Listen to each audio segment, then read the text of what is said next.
Hey guys, let's unbox this Tapo Smart Motion Sensor. This one is the Tapo T100. It works with a Smart Hub, so it's required. I have mine here. You see here, Tapo H200. It also works with Tapo 100 or Tapo 500. It's up to you.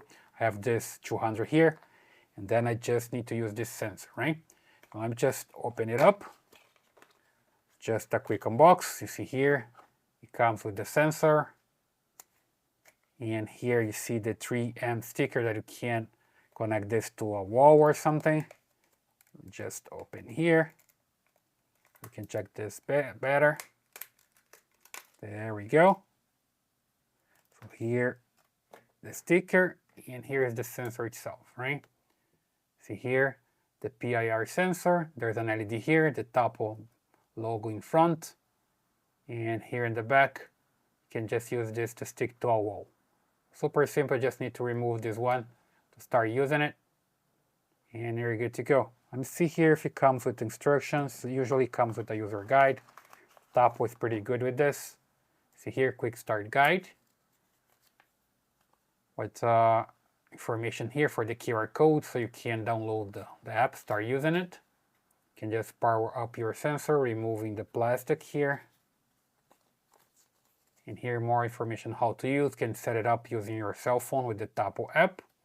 Test your sensor, moving your hands in front of it. And here the installation. You can just place your sensor in a metallic object or use the 3M sticker. In here you can also place on a shelf or a table, right? The detection area here. See the distance, a side view 1 meter, 5 and 7.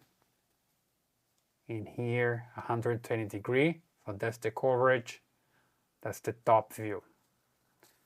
So super simple. Everything that you need here is on this quick guide, which is pretty complete with all the information, right? And also you can reset your sensor. So this is just a quick unbox. You see that you have everything that you need in the box, and later I'm going to install this one and start using it, right? Hope that helps, so you can get yours on Amazon and you're good to go. So leave your comments here, subscribe to this channel, and I see you in the next video.